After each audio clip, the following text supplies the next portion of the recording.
Hello friends, आप सभी का आपके यूट्यूब चैनल पे एक बार फिर से स्वागत है।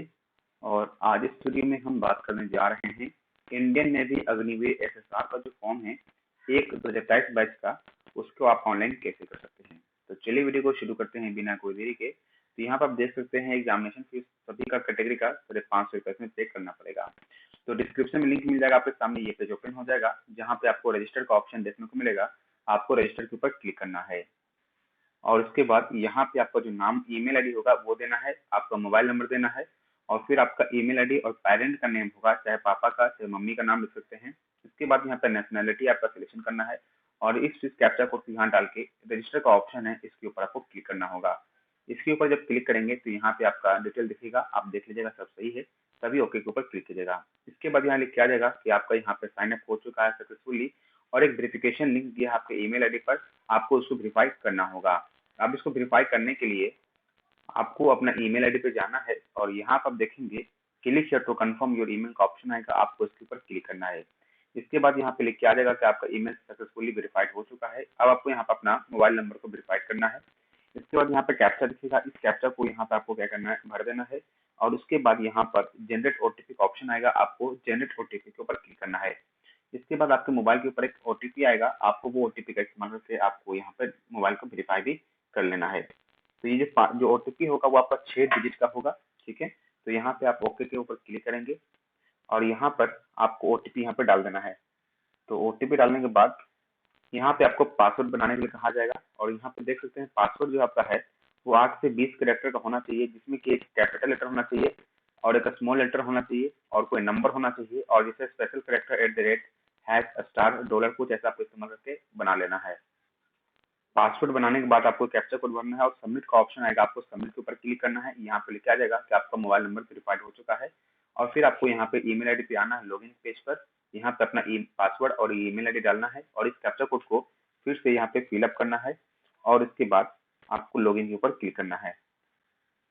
अब इसके बाद लॉगिन पे जब क्लिक करेंगे तो आपके सामने आपका प्रोफाइल ओपन होगा जहाँ पे आपके सामने कुछ आपको पढ़ने के लिए दिया जाएगा। तो यहाँ पे पढ़ना है तो पढ़िए, नहीं पढ़ना तो दिक्कत नहीं है। बट आपको यहाँ पे देखेंगे तो ऊपर में ही आपको click here to fill details का ऑप्शन आएगा, आपको उसके ऊपर क्लिक करना है। इसके बाद आपका पूछेगा रेसिडेंट आपका क्या है, तो जिस राज्य से आप बिलोंग करते हैं उसका सिलेक्शन करना है। इसके बाद आपका आधार कार्ड नंबर डालना है और नेपाल यूआईडी लिखा है, अगर आप नेपाली हैं तो नेपाल यूआईडी दीजिएगा, नहीं तो आपको आधार कार्ड नंबर यहाँ डालना जरूरी है। इसके पास आपके पास अल्टरनेट मोबाइल नंबर होना चाहिए। तो अल्टरनेट मोबाइल नंबर का मतलब है वैसा नंबर जो कि आपका जो नंबर दिए हैं रजिस्टर है वो उसके अलावा अलग होना चाहिए। उसके बाद यहाँ पे आपका डेट ऑफ बर्थ होगा, आपको अपना डेट ऑफ बर्थ का भी सिलेक्शन कर लेना है।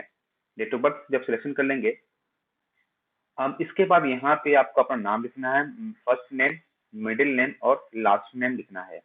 और ध्यान रखना जो फर्स्ट नेम होगा उसके अंदर 3 लेटर कम से कम आना चाहिए। जैसे मान लीजिए किसी बच्चा का नाम एमडी लिखा रह गया, अब वो क्या करेंगे, तो एम के साथ में डैश कर दीजिएगा और वहां पे डी कर दीजिएगा, डैश का मतलब स्पेस कर दीजिएगा और एम डैश डी कर दीजिएगा। तो यहाँ पे नहीं तो आप पूरा मोहम्मद लिख दीजिएगा, लेकिन पूरा मोहम्मद लिखने से प्रॉब्लम ये होता है कि आपको वेरिफिकेशन बोलेगा क्या मोहम्मद कहाँ लिखा है टोटल, ये अपना यहाँ पे देख लीजिएगा। तो एम के साथ स्पेस करके डी कर दीजिएगा, बाकी अपना नाम लिख दीजिएगा।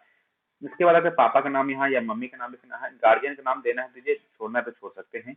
इसके बाद आपका जेंडर क्या है, आपका कट मार्क क्या है, तो 2 कट मार्क बताना है। जैसे कहीं कट मार्क हो गया, मोल मार्क्स हो गया, कहीं जला का निशान हो गया, गजखम का निशान हो गया, वो आपको 2 देना जरूरी है। अगर किन्हीं का नहीं है कुछ मार्क्स तो यहाँ पे एन ए लिख दीजिएगा, ठीक है। उसके बाद मैरिड बताना है तो आपको यहाँ पे अनमैरिड का ही क्लिक करना होगा।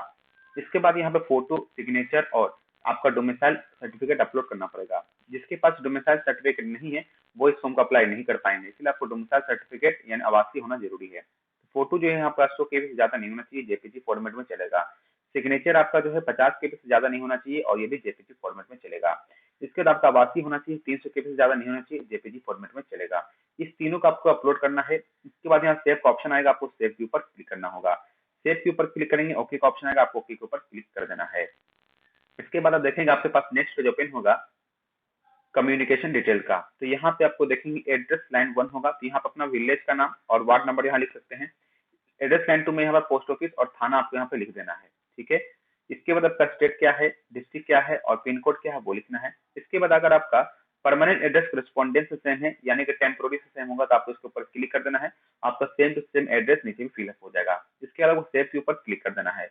सेव के ऊपर जब क्लिक करेंगे तो आपके सामने अब यहाँ पे एजुकेशन क्वालिफिकेशन भरने के लिए कहा जाएगा, जिसमें कि आप देखेंगे एजुकेशन क्वालिफिकेशन में अगर आप अग्निवीर एसएसआर के लिए अप्लाई कर रहे हैं तो मेल और फीमेल कैंडिडेट ध्यान रखेंगे कि इनका उम्र जो है सर 17 से लेकर 21 साल होना जरूरी है और 10+2 पास होना जरूरी है, जिसमें मैथ और फिजिक्स सब्जेक्ट होना चाहिए। और साथ में मैथ और फिजिक्स तो कंपलसरी है, लेकिन साथ में कोई सब्जेक्ट जैसे केमिस्ट्री हो गया, चाहे बायोलॉजी हो गया, चाहे कंप्यूटर साइंस हो गया, ये एक आपका 12th के अंदर होना जरूरी है, तभी आप अग्निवीर एसएसआर के लिए अप्लाई करेंगे।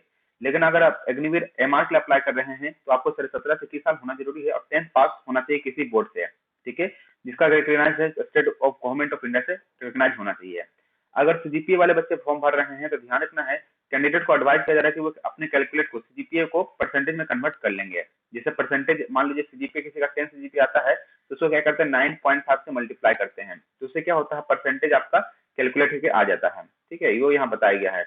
और यहाँ पे बताया जा रहा है कि अगर कोई बच्चे अग्निवीर के लिए अप्लाई कर रहे हैं और वो चाहते हैं कि एमआर के लिए अप्लाई करेंगे तो उसका भी प्रेफरेंस आपको इसी फॉर्म के अंदर देखने को मिलेगा।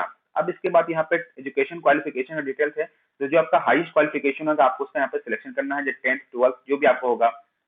इसके बाद स्ट्रीम आपको ऑप्शन देखने को नहीं मिलेगा। और उसके बाद यहाँ देखेंगे 10th का, 10th and 12th physics math and chemistry आपका बायोलॉजी सब्जेक्ट के तौर पर था, और 10th और 12th में साइंस के अलावा जो होगा आपको यहाँ पे सिलेक्शन कर देना है। इसके बाद प्रोसीड फिलिंग मार्क्स डिटेल का ऑप्शन आएगा, आपको इसके ऊपर क्लिक करना है। इसके ऊपर जब क्लिक करेंगे तो यहाँ पर देखेंगे आपको 10th का डिटेल भरने के लिए कहा जाएगा, 10th में क्या क्या नंबर कितना आया है, जैसे कि इंग्लिश में कितना का था, कितना आया है। इसके बाद लैंग्वेज होगा, लैंग्वेज का मतलब हिंदी या जो भी आपको लोकल लैंग्वेज आपने दिया था हिंदी के अलावा, जैसे उर्दू वाले बच्चे उर्दू का सिलेक्शन करेंगे, हिंदी वाले हिंदी, संस्कृत का संस्कृत हो जाएगा। उसके बाद कितना मार्क्स का था, कितना आया है, सोशल साइंस में कितना था, कितना आया है, साइंस में कितना का था, कितना आया है, मैथ में कितना का था और आपको कितना आया है। इसके बाद अगर इसके अलावा कोई सब्जेक्ट होगा तो आप यहाँ पे दे सकते हैं। आपको यहाँ पे टोटल में नंबर कैलकुलेट होकर आ जाएगा, परसेंटेज भी कैलकुलेट होकर आ जाएगा। इसके बाद आपका मार्कशीट नंबर जो होगा 10th का वो डालना है, किस बोर्ड से पास किए हैं, उसके बाद किस राज्य से पास किए हैं, 10th आपका किस बोर्ड से कंडक्ट था वो आपको सिलेक्शन करना है, स्कूल का नाम लिखना है और 10th का मार्कशीट अपलोड करना है। 300 KB से ज्यादा नहीं होना चाहिए, पीडीएफ फॉर्मेट के अंदर इसको अपलोड करना है। सबमिट 10th मार्क्स डिटेल है, इसके ऊपर क्लिक कर देना है तो आपका यहाँ पे अपलोड हो जाएगा। इसके बाद आपको फिर 12th का डिटेल भरना है, जैसे कि इंग्लिश, आपको इंग्लिश में कितना था या नहीं था आपको बताना है। इसका लैंग्वेज है तो मैंने बताया हिंदी, इंग्लिश, जो भी आपका अदर लैंग्वेज होगा उसका आपको भरना है, कितना आया था कितना नहीं आया है। फिजिक्स में आपको यहाँ पर नंबर डालना है, केमिस्ट्री में है तो केमिस्ट्री का डालिएगा, मैथ है तो मैथ से भी आपको नंबर डालना है, अगर बायोलॉजी है तो आपको बायोलॉजी के यहाँ पे नंबर डाल देना है। ये सब फिलअप करने के बाद आपको फिर यहाँ परसेंटेज कैलकुलेट होकर आ जाएगा। सर्टिफिकेट नंबर डालना है, किस बोर्ड से पास किए हैं, किस राज्य से पास किए हैं, स्कूल का नाम क्या था और किस बोर्ड से पास किए हैं। आपको 12th का अपलोड भी करना है मार्कशीट, जो कि 300 KB से ज्यादा नहीं होनी चाहिए, पीडीएफ फॉर्मेट में। तो आपको सबमिट 12th मार्क्स डिटेल के ऊपर भी क्लिक करना होगा। इसके बाद आपको एग्जामिनेशन सिटी का चॉइस करने के लिए कहा जाएगा। 3 एग्जामिनेशन सिटी आपको चॉइस करना है। आप यहाँ पे सेम स्टेट कर सकते हैं, पर आपको जो सिटी है वो 3 अलग अलग सिटी का सिलेक्शन करना होगा, तो आपको अपने हिसाब से सिलेक्शन यहाँ पे कर लीजिएगा। इसके बाद सेव का ऑप्शन आएगा, आपको सेव के ऊपर क्लिक कर देना है। एडिशनल इन्फॉर्मेशन मांगा जाएगा, पूछा जाएगा कि आप एनसीसी कंप्लीट की है कि नहीं की है, स्विमिंग आता है कि नहीं आता है, या आपका स्पॉन्सर कैंडिडेट है कि नहीं। आपको यस और नो के ऊपर क्लिक करके सेव के ऊपर क्लिक करना है। इसके बाद यहाँ पे एमआर प्रेफरेंस आएगा। आप ध्यान रखिए एमआर प्रेफरेंस उन्हीं लोग को आएगा जो 10th के जो एमआर एसएसआर को फॉर्म अप्लाई करना चाह रहे हैं और एमआर को भी फॉर्म अप्लाई करना चाह रहे हैं, तो वही लोग के लिए ये फिलअप करना है, ठीक है। अगर आप नहीं चाहते हैं इसको फिलअप करना एमआर को पोस्ट को, तो आप यहाँ पे स्किप का ऑप्शन है, आप स्किप भी करके यहाँ पे आगे बढ़ सकते हैं, सिर्फ आप एसएसआर का फॉर्म अप्लाई करेंगे। लेकिन अगर आप चाहते हैं कि एमआर भी अप्लाई करना है तो आप यहाँ पे इसका सिलेक्शन कर सकते हैं। इसको जब सिलेक्शन कर लीजिएगा तो यहाँ पे आप क्या हो जाएगा, आपका एमआर की अप्लाई हो जाएगा। तो आपको सेव के ऊपर क्लिक करके आगे की ओर बढ़ जाना है। अब यहाँ से आपको क्या करना है, पेमेंट के लिए बोला जाएगा। अब यहाँ पे देखेंगे तो अग्निवीर एमआर और एसएसआर का अलग अलग फीस लगने वाला है, तो 649 रुपया दोनों पोस्ट के लगेगा, तो टोटल 1298 यानी 13 पैसा को पेमेंट करना है। तो अगर आप पहले चाहते हैं एसएसआर का पेमेंट करना है, एसएसआर का सिलेक्शन करके, अगर आप दोनों का पेमेंट करना चाहते हैं दोनों का सिलेक्शन करना है, और यहाँ पे क्यू पे का ऑप्शन है, इसके ऊपर क्लिक करके पे नाउ के ऊपर क्लिक करना है।